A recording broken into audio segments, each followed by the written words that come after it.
그러므로 너희는 하나님이 택하사 거룩하고 사랑받는 자처럼 긍휼과 자비와 겸손과 온유와 오래 참음을 옷 입고 누가 누구에게 불만이 있거든 서로 용납하여 피차 용서하되 주께서 너희를 용서하신 것 같이 너희도 그리하고 이 모든 것 위에 사랑을 더하라.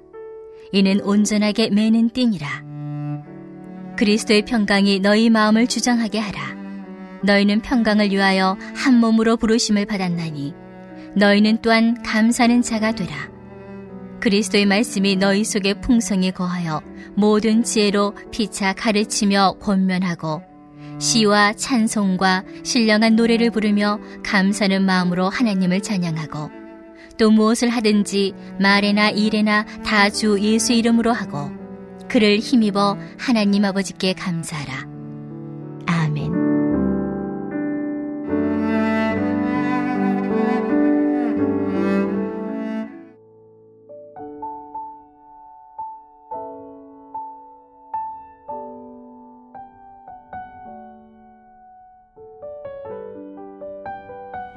골로새서 3장 전반부 1절부터 11절 사이에서 사도 바울이 무슨 말씀을 하냐면은 위의 것을 추구해야 된다. 하늘의 것을 생각하라고 말씀하시고 또 땅에 있는 지체를 죽이라고 합니다.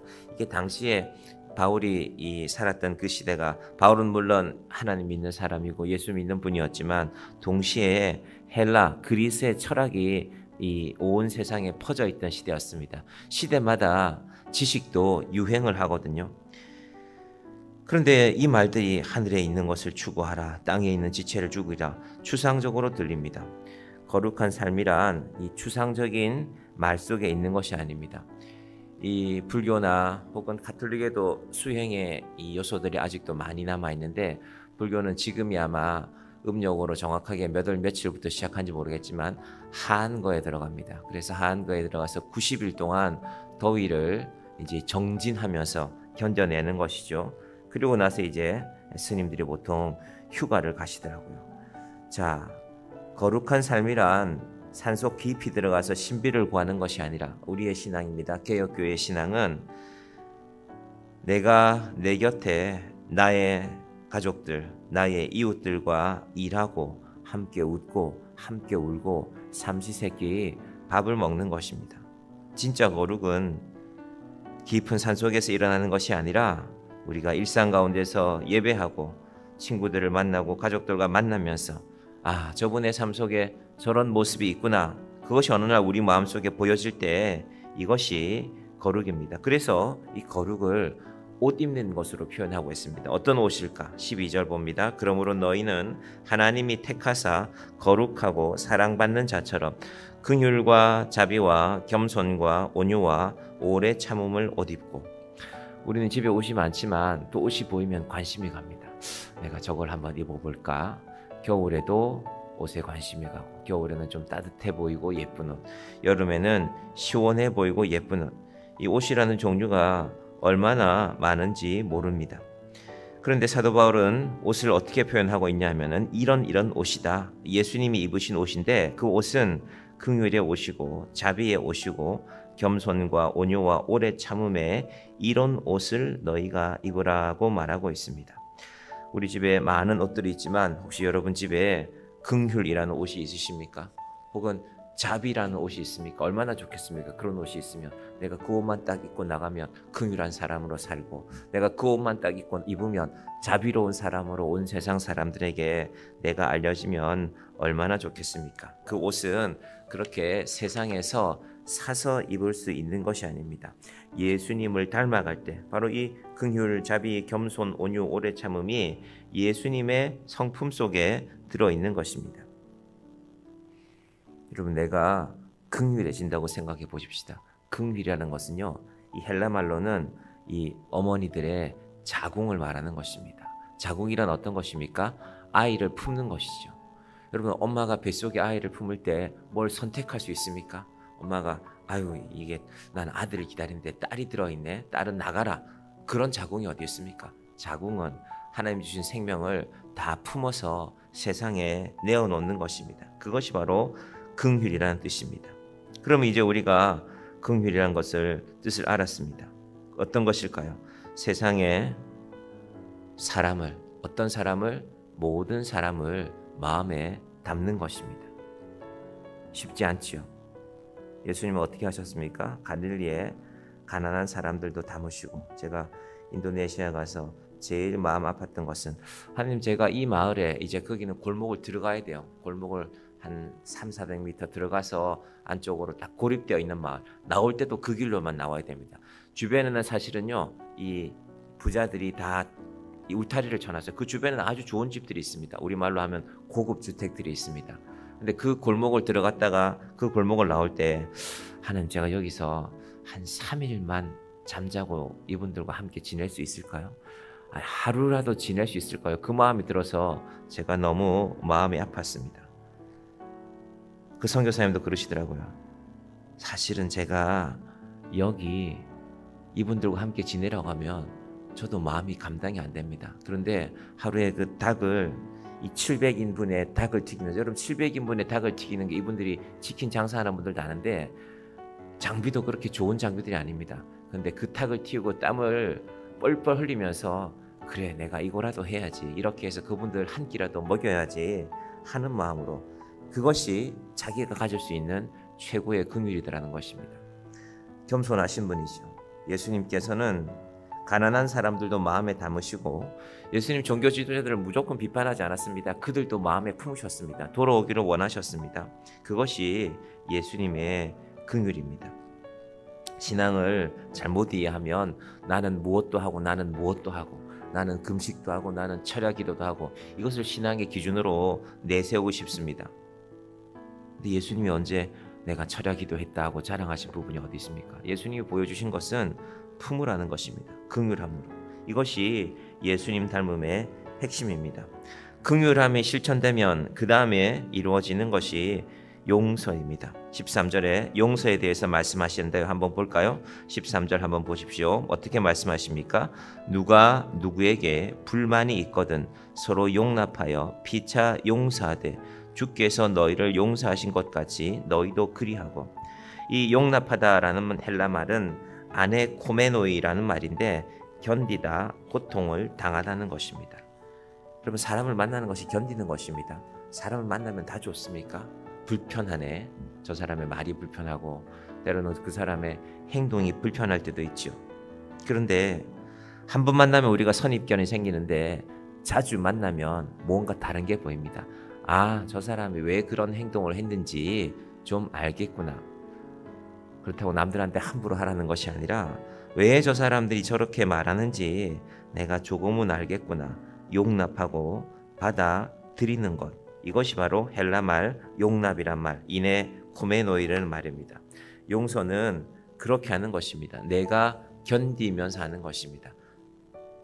너 마음에 안 들지만 내가 용서할게, 말 한마디로 되는 게 아니거든요.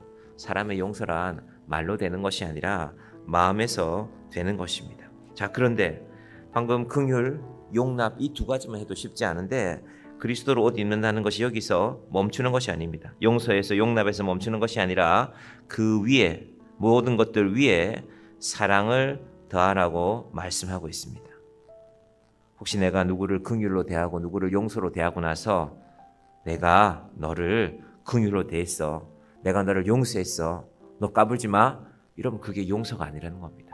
마지막에 남는 증거가 사랑이라는 것입니다. 그리할 때 우리의 용서가, 우리의 긍휼이 온전해진다는 것입니다. 그리고 이런 과정 뒤에 무엇이 이루어지는가? 15절 한번 보시겠습니까? 그리스도의 평강이 너희 마음을 주장하게 하라. 너희는 평강을 위하여 한 몸으로 부르심을 받았나니 너희는 또한 감사하는 자가 되라. 내가 힘이 있어서 네가 나한테 그렇게 했지, 내가 너를 가만 안 둔다, 내가 힘이 얼마나 있는 사람인지 보여줄게. 그 힘을 보여주고 나면 마음에 평안이 찾아오는 것이 아닙니다. 후회가 남지요. 또는 두려움이 남을 수 있죠. 여러분, 사람은 아무리 약한 존재라도 반항하거든요. 사람은 아무리 약한 존재라도 자기가 궁지에 몰리면, 동물도 마찬가지 않습니까? 쥐도 급하면 고양이랑 싸웁니다. 기왕 죽게 된 건 나가 너랑 한번 싸우고 죽겠다. 그것이 사람의 본성입니다. 그런데 사랑으로 결론 지어질 때, 그 모든 것 위에 사랑이 더해질 때 비로소 우리에게도 평강이 찾아오는 것입니다. 오늘 우리 412장 찬양을 불렀는데 우리 마음속에 솟아나는 이 평화의 근원이 그리스도의 사랑에서, 하늘에서 내려오는 것이라고 고백하고 있습니다. 오늘 이 아침에 우리가 이 하루를 시작하면서 여러분의 심령 가운데 그리스도의 평강이 넘쳐나기를 바랍니다. 혹시 내 마음에 이 골로새서, 또 사실 에베소서, 골로새서가 좀 더 그 부분이 강한데요, 이런 말씀드립니다. 너희 마음속에 긍휼을 품고 용서하고 그 위에 예수님이 주시는 사랑을 입으라는 것입니다. 바울도 실천했죠. 바울도 이 마가라는 사람이 한때 선교 여행을 갔다가 건강이 좋지 않아서 자기 집으로 먼저 돌아갔거든요. 말하자면 조퇴했지요. 그게 바울이 오랫동안 마음에 품었습니다. 그래서 그 다음부터 마가와 상종하지 않았습니다. 내가 너하고 상종 안 한다. 그런데 감옥에서 마가를 데리고 오라고 합니다. 디모데후서에 나오는 내용인데 마가도 데리고 와라. 마가하고 풀 문제가 있다는 것입니다. 그때 내가, 근데 그 이후로 마가를 보니까 마가가 한 번 실수했을지는 모르겠지만 그가 예수 앞에 신실한 사람이구나. 여러분, 우리 인생이 세월이 지나갈수록, 연륜이 깊어질수록 용서하는 사람들이 많아지기를 바랍니다. 다 용서하십시오. 그건 제가 함부로 말할 수 없죠. 그런데 그래, 내가 이제 그에게도 긍휼을, 예수님의 긍휼을 좀 배워야 되겠구나. 예수님의 용서를, 용납을 배워야 되겠구나. 그리고 그 위에 주시는 그리스도의 평강이 우리 마음을 주장하는 우리의 신앙생활이 되기를 주님의 이름으로 간절히 축원드립니다. 기도하겠습니다. 하나님 아버지, 감사합니다. 우리가 세상을 살다 보면 정말로 이 사람만큼은 내가 품지 못하겠구나 하는 마음이 들 때가 있습니다.